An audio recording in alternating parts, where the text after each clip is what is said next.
Title: Goods, the backbone of our economy. Meaning: today, we're discussing the word goods.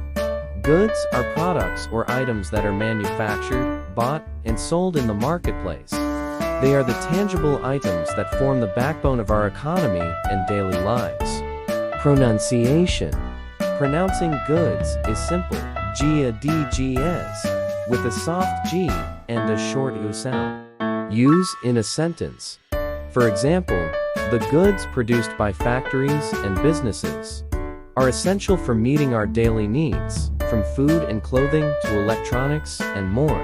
Importance: goods encompass a vast array of items that we rely on, from necessities to luxuries, making them a fundamental part of our economic system and daily existence. Conclusion: in summary, goods are a word that represents the physical products that fuel our economy and sustain our lifestyles. Thanks for joining us today on Connect to World. If you found this information helpful, please give it a thumbs up. And don't forget to subscribe for more educational and informative content. Stay tuned for our next word exploration. Until then, appreciate the significance of goods in our daily lives and economic prosperity.